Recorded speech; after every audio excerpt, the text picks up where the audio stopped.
ಇದ್ದೇನೆ.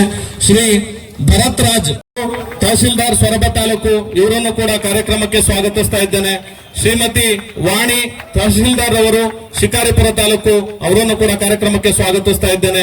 ಶ್ರೀಮತಿ ಮಂಜುಳಾ ಬಿ ಹೆಗ್ಡಾಳ ಚುನಾವಣಾ ತಹಶೀಲ್ದಾರ್ ಶಿವಮೊಗ್ಗ ಜಿಲ್ಲೆ, ಇವರನ್ನು ಕೂಡ ಕಾರ್ಯಕ್ರಮಕ್ಕೆ ನಾನು ಸ್ವಾಗತಿಸ್ತಾ ಇದ್ದೇನೆ.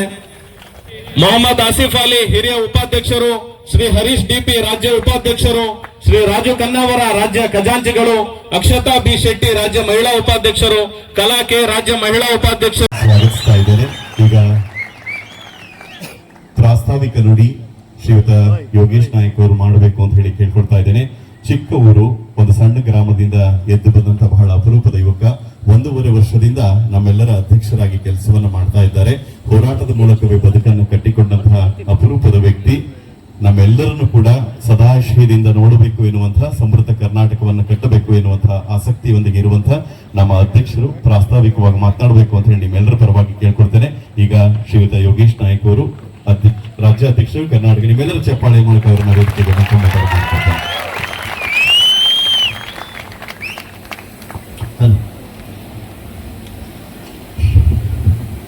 ಸಾರ್ವಜನಿಕರಲ್ಲಿ ಹಾಗೂ ನೌಕರರಲ್ಲೂ ಕೂಡ ಅತಿ ಹೆಚ್ಚಿನ ಬದಲಾವಣೆಗಳನ್ನು ತಂದಂತಹ ಕೀರ್ತಿ ನಮ್ಮ ಸಚಿವರಿಗೆ ಸಲ್ಲುತ್ತೆ. ಕಾರಣ ಇಷ್ಟೇ, ಪ್ರತಿಯೊಂದು ನಾವು ಮೀಡಿಯಾ ಬೈಟ್ ನೋಡುವಾಗ ಮಾನ್ಯ ಸಚಿವರು ಹೇಳ್ತಾರೆ, ನಮ್ಮ ಸಿಬ್ಬಂದಿಗಳು ಈ ಕೆಲಸ ಮಾಡಿದ್ದಾರೆ, ಈ ಸಾಧನೆಗಳನ್ನ ಮಾಡಿದ್ದಾರೆ ಅಂತ ಹೇಳಿ. ನಾವು ಕಳೆದ ಬಾರಿ ಹೇಳಿದ್ವಿ ಸಾಹೇಬರಿಗೆ, ಸರ್ ನೀವು ಒಬ್ಬ ನಾಯಕತ್ವ ಆ ಸ್ಥಾನದಲ್ಲಿ ನೀವು ಇರೋದಕ್ಕೆ ನಾವೆಲ್ಲರೂ ಕೂಡ ಆ ಕೆಲಸ ಮಾಡಿದೀವಿ, ಬಿಟ್ರೆ ನಿಮ್ಮ ಸ್ಥಾನನ ಯಾರು ಇದುವರೆಗೂ ಸಚಿವರು, ಕಂದಾಯ ಸಚಿವರು ತುಂಬಿಲ್ಲ ಸರ್. ಕಂದಾಯ ಇಲಾಖೆಗೆ ಮಾತೃ ಇಲಾಖೆ ಅಂತ ಹೇಳಿ ಇದುವರೆಗೂ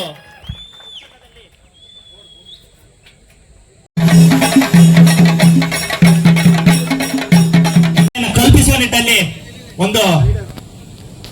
ಒಂದು ಸಣ್ಣ ಒಂದು ಕೊಡುಗೆ ನಮ್ಮದು ಕೂಡ ಇದೆ ಅಂತ ಹೇಳಿ ಒಂದು ಆತ್ಮತೃಪ್ತಿಯನ್ನ ನಮ್ಮ ಇಲಾಖೆಯಲ್ಲಿ ನಾವು ಕೂಡ, ನಮ್ಮ ವೃಂದನೂ ಕೂಡ ಹೊಂದಿದೆ.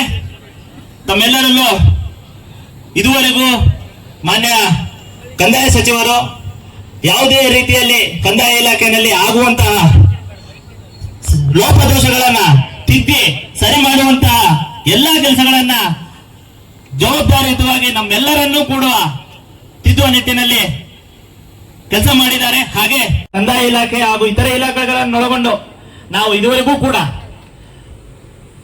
ರಾಜ್ಯ ಮಟ್ಟದ ಒಂದು ಕ್ರೀಡಾಕೂಟದಲ್ಲಿ ಕಂದಾಯ ಇಲಾಖೆಗೆ ನಮ್ಮದು ಒಂದೇ ಒಂದು ಕೋರಿಕೆ ಸರ್, 2021ರಲ್ಲಿ ಸರ್ಕಾರ ಅಂತ ಆ ತರದ ಒಂದು ದುರಾಲೋಚನೆಯಲ್ಲಿ ಹಲವಾರು ಜನ ಇಲಾಖೆನ ವಿಲೀನ ಮಾಡ್ಕೊಂತ ಇದ್ರು ಸರ್. 16A ಉಪಖಂಡ 1ರಲ್ಲಿ ಅದನ್ನ ರದ್ದು ಮಾಡುವ ಸಲುವಾಗಿ 16A ಉಪಖಂಡ 2 ಅಂತರ್ಜಿಲ್ಲಾ ವರ್ಗಾವಣೆಯ ಅವಕಾಶ ಇತ್ತು ಸರ್. ಸೇವೆಯನ್ನ ಬಿಟ್ಟು ಕೊಟ್ಟು ಅವರವರ ಜಿಲ್ಲೆಗೆ ಹೋಗಿ ಸೇವೆಯನ್ನ ಕೊಡುವಂತದ್ದು. ಅದರ ಜೊತೆಗೆ 16A ಉಪಖಂಡನೂ ತೆಗೆದು ಬಿಟ್ಟಿದ್ದಾರೆ ಸರ್. ಉಪಖಂಡ 2ಅನ್ನ ದಯವಿಟ್ಟು ಅಂತರ್ಜಿಲ್ಲಾ ವರ್ಗಾವಣೆಯ 16A ಉಪಖಂಡ 2ಅನ್ನಾದ್ರೂ ಮರುಸ್ಥಾಪಿಸಿಕೊಡ್ಬೇಕು ಸರ್ ತಾವು. ಅಥವಾ ಕಂದಾಯ ಇಲಾಖೆಯ ಈಗ ಆಲ್ರೆಡಿ ಆಯುಕ್ತಾಲಯ ಆಗಿದೆ, ಆಯುಕ್ತಾಲಯದ ಅಡಿಯಲ್ಲಿ ರಾಜ್ಯ ಮಟ್ಟದ ಜ್ಯೇಷ್ಠತೆಯನ್ನ ಕಂದಾಯ ಇಲಾಖೆಯ ಎಲ್ಲ ನೌಕರರನ್ನ ಒಳಗೊಂಡಂತೆ ರಾಜ್ಯ ಮಟ್ಟದ ಜ್ಯೇಷ್ಠತೆಯನ್ನಾದ್ರೂ ಕಲ್ಪಿಸಿಕೊಟ್ರೆ ಅವರವರ ಊರುಗಳಿಗೆ ಅವರು ನೆಮ್ಮದಿಯಿಂದ ಕೆಲಸ ಮಾಡಬಹುದು ಅನ್ನೋದು ನಮ್ಮ ಮಹದಾಸೆ ಇದೆ ಸರ್. ಇದ್ರ ಮೂಲಕ ಇನ್ನೂ ಹೆಚ್ಚಿನ ಕೆಲಸ ಮಾಡೋ ನಿಟ್ಟಿನಲ್ಲಿ ಶಕ್ತಿ ತುಂಬುವಂತದ್ದು ಮಾಡಬೇಕು ಅಂತ ತಮ್ಮಲ್ಲಿ ಎಲ್ಲರ ಪರವಾಗಿ ವಿನಮ್ರವಾಗಿ ನಾನು ಮನವಿ ಮಾಡ್ಕೊಳ್ತೇನೆ ಸರ್. ಹಾಗೆ ಯಾವುದೇ ರೀತಿಯ ಆರ್ಥಿಕ ಸೌಲಭ್ಯ ತಮ್ಮಿಂದ ತಮ್ಮ ಪ್ರಯತ್ನದಲ್ಲಿ ಆಗದೆ ಇದ್ರೂ ಪರವಾಗಿಲ್ಲ ಸರ್, ಅವರವರ ಕುಟುಂಬದ ಜೊತೆಗೆ ನೆಮ್ಮದಿಯಾಗಿರುವಂತೆ ಅಂತರ್ಜಿಲ್ಲಾ ವರ್ಗಾವಣೆ ಅವಕಾಶವನ್ನು ತಾವು ಕಲ್ಪಿಸಿಕೊಡ್ಬೇಕು ಅಂತ ನಾನು ರಾಜ್ಯದ ಸಮಸ್ತ ನೊಂದ ಕುಟುಂಬದ ಪರವಾಗಿ, ಪೋಷಕರ ಪರವಾಗಿ, ಮಕ್ಕಳ ಪರವಾಗಿ ಧ್ವನಿಯಾಗಿ ತಮ್ಮಲ್ಲಿ ವಿನಮ್ರವಾಗಿ ಮನವಿ ಮಾಡ್ಕೊಂತ ಈ ಸಣ್ಣ ಸಮೂಹದ ಒಂದು ಸಣ್ಣ ಭಿನ್ನ ಒತ್ತಳಿಕೆಯನ್ನ ಎಲ್ಲರ ಸಮಕ್ಷಮ ತಮ್ಮಲ್ಲಿ ನಮ್ಮ ಸಮೂಹದ, ನಮ್ಮ ಸಂಘಟನಾಕಾರರ ಸಮ್ಮುಖದಲ್ಲಿ ನಾನು ಮನವಿ ಮಾಡುತ್ತೇನೆ ಸರ್.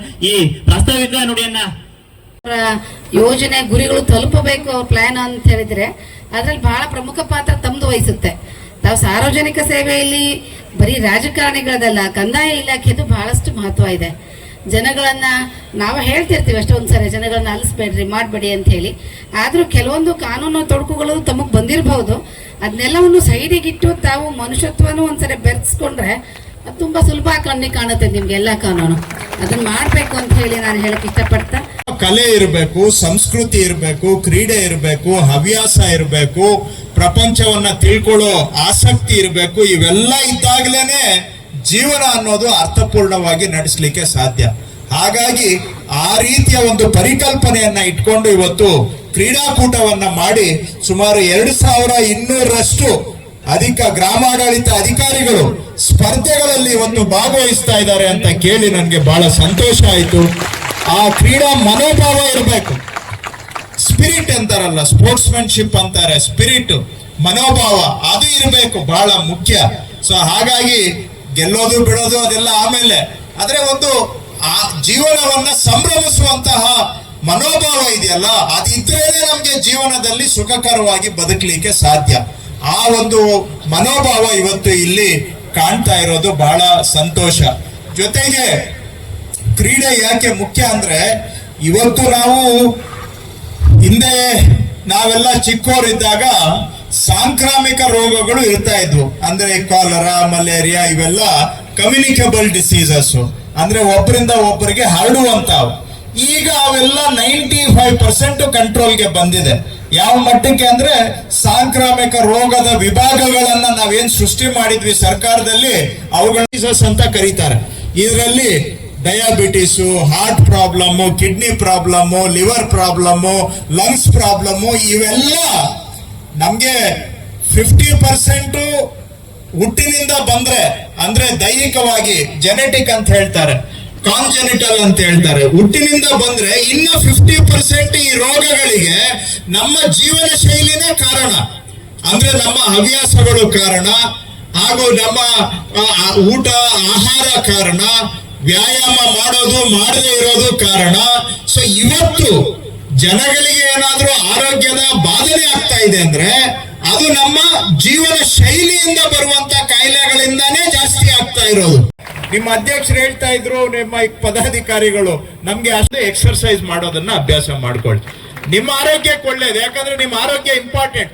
ನಿಮ್ಮ ಆರೋಗ್ಯ ನಿಮಗೂ ಇಂಪಾರ್ಟೆಂಟು, ನಿಮ್ಮ ಫ್ಯಾಮಿಲಿಗೆ ಇಂಪಾರ್ಟೆಂಟು, ನಿಮ್ಗಿಂತ ಹೆಚ್ಚು ನಿಮ್ಮ ಆರೋಗ್ಯ ನಮಗೂ ಇಂಪಾರ್ಟೆಂಟ್. ನೀವು ಚೆನ್ನಾಗಿದ್ರೇನೆ ನಾವು ಏನನ್ನ ಚೆನ್ನಾಗಿರೋಕೆ, ನಮ್ಮ ಈ ಸರ್ಕಾರ ಚೆನ್ನಾಗಿರ್ಲಿಕ್ಕೆ ಸಾಧ್ಯ. ಹಾಗಾಗಿ ನಿಮಗೆ ಆರೋಗ್ಯ ಚೆನ್ನಾಗಿರ್ಬೇಕು. ಟೆನ್ಷನ್, ಸ್ಟ್ರೆಸ್ ಮ್ಯಾನೇಜ್ಮೆಂಟ್ ಮಾಡೋದು ಹೇಗೆ? ಏನೋ ಒಂದು ಯೋಗ ಮಾಡಿ, ಇಲ್ಲ ಎಲ್ಲ ಮರೆತುಬಿಟ್ಟು 1 ಗಂಟೆ ವಾಕಿಂಗ್ ಮಾಡಿ, ಬ್ರಿಸ್ಕ್ ಆಗಿ. ಮನ್ಸೊಳಗಡೆ ಇರೋ ಟೆನ್ಷನ್ ಎಲ್ಲ ಬೆವರು ಇಳಿದ್ರೆ, ಬೆವರು ಹೆಂಗೆ ಒಂದೊಂದು ಹನಿ ಇಳಿಯುತ್ತೆ, ಹಂಗೆ ನಿಮ್ ತಲೆ ಒಳಗಿರೋ ಟೆನ್ಷನ್ ಎಲ್ಲ ಹಿಡಿದು ಬಾರಿಯಿಂದ ಹೊರಗಡೆ ಹೊಟ್ಟೋಗ್ಬಿಡ್ಬೇಕು. ಆ ರೀತಿ ಎಕ್ಸರ್ಸೈಸ್ ಮಾಡಿದ್ರೆ ಖಂಡಿತ ನಿಮ್ಗೂ ಒಳ್ಳೇದಾಗುತ್ತೆ. ಅವರ ಕೃಪೆಯಿಂದ ನಾವಿಲ್ಲಿ ಕೂತಿದ್ದೇವೆ. ನನ್ನನ್ನ ಶಾಸಕ ಮಾಡಿರೋದು ಜನ, ನಮ್ಮ ಸರ್ಕಾರ ತಗೊಂಡ್ ಬಂದಿರೋದು ಜನ. ಸರ್ಕಾರ ಬಂದಿದ್ರಿಂದ ಇವತ್ತು ನಾನು ಇಲಾಖೆಯಲ್ಲಿ ಕೆಲಸ ಮಾಡೋದಕ್ಕೆ ಅವಕಾಶ ಮಾಡಿಕೊಟ್ಟಿದ್ದಾರೆ.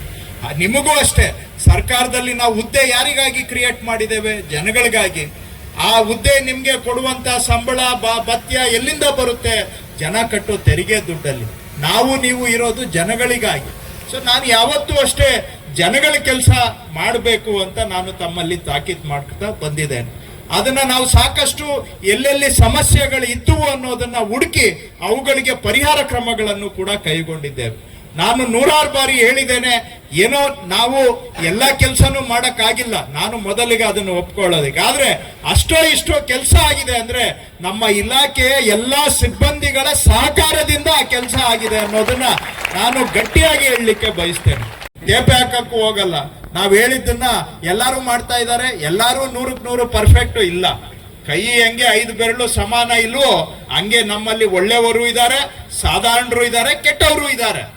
ಈಗ ನಾನು ಕೆಟ್ಟವ್ರನ್ನೇ ಬರೀ ಮಾತಾಡ್ಕೊಂಡು ಕೂತ್ಕೊಂಡ್ರೆ ಆಗತ್ತಾ? ನನ್ಗೆ ಯಾರೋ ಒಳ್ಳೆಯವ್ರನ್ನ ಹಿಡ್ಕೊಂಡು ಒಂದಷ್ಟು ಕೆಲಸ ಜನಗಳ ಪರವಾಗಿ ಮಾಡ್ಬೇಕು. ಯಾಕಂದ್ರೆ ನನ್ನ ಮನೆ ಕೆಲಸ ಅಲ್ಲ, ನನ್ನ ಸ್ವಂತ ಕೆಲಸ ಅಲ್ಲ, ರಾಜ್ಯದ ಜನಗಳ ಕೆಲಸ ಮಾಡ್ಬೇಕು ನಾವು.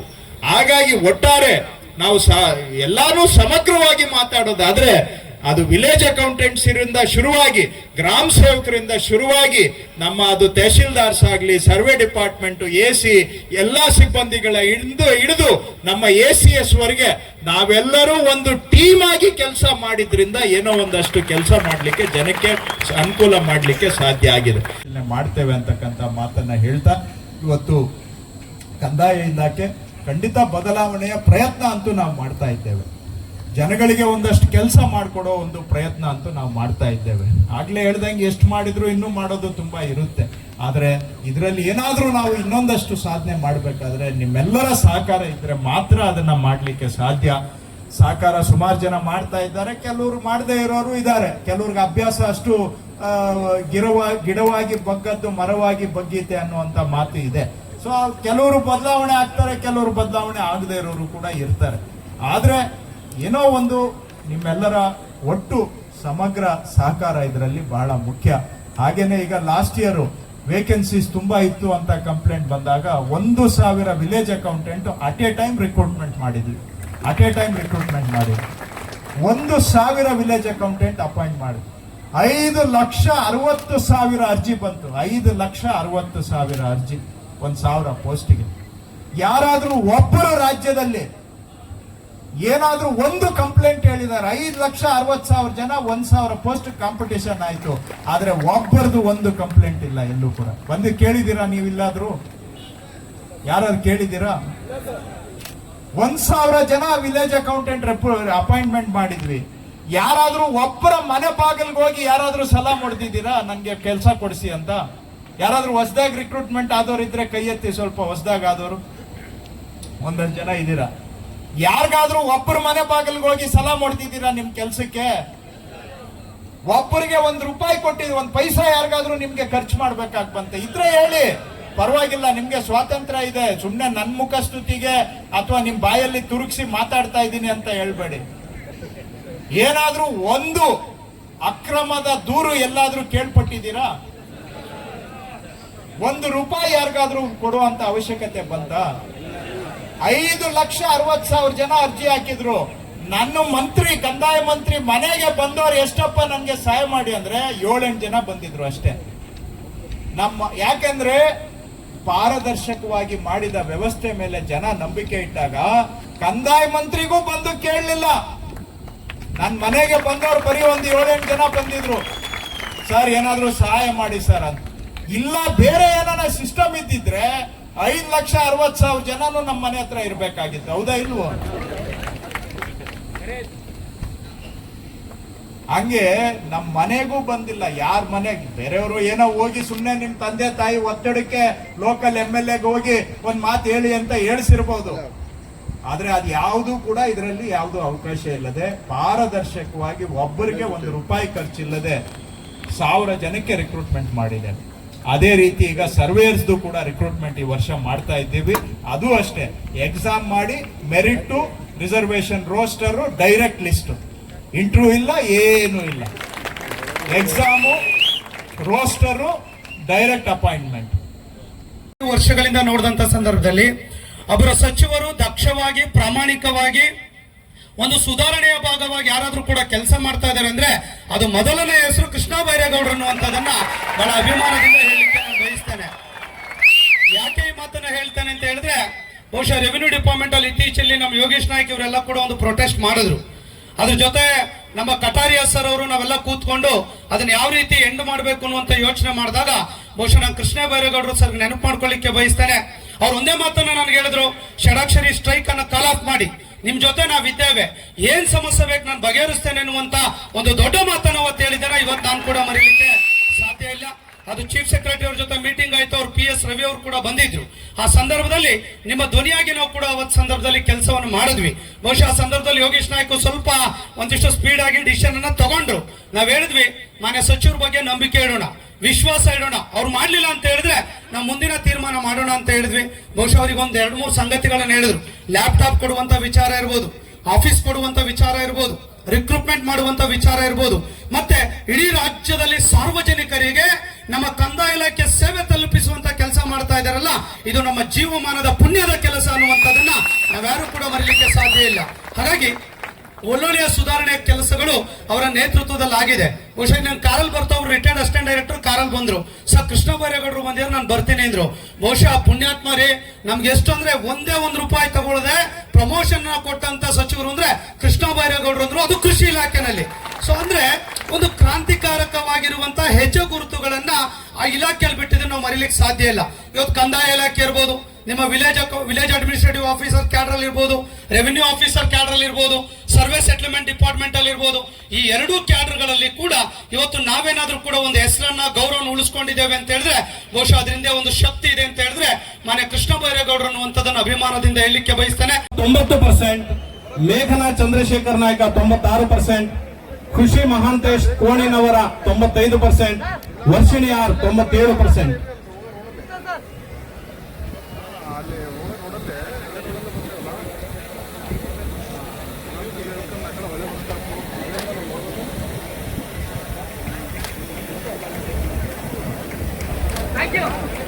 अर्चना DM, Deepak KP, Varshini R, मेघना चंद्रशेखर.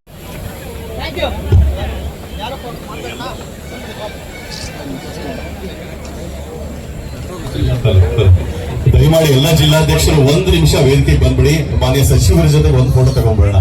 ಎಲ್ಲ ಜಿಲ್ಲಾಧ್ಯಕ್ಷರು ವೇದಿಕೆಗೆ ಬರ್ಬೇಕು ಅಂತ ರಿಕ್ವೆಸ್ಟ್ ಮಾಡಿದ್ರು.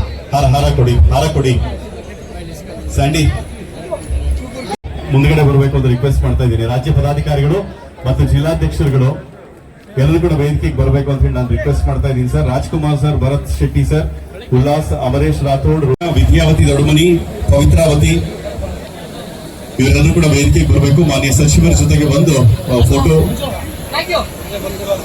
ಈ ಕಾರ್ಯಕ್ರಮದಲ್ಲಿ ಭಾಗವಹಿಸಿ. ಈಗ ಸ್ಪೋರ್ಟ್ಸ್ ಶುರು ಆಗುತ್ತೆ, ಅದಕ್ಕೆ ಸಂಬಂಧಪಟ್ಟಂಗೆ ನಮ್ಮ ಕಾರ್ಯದರ್ಶಿಗಳು ದೂರ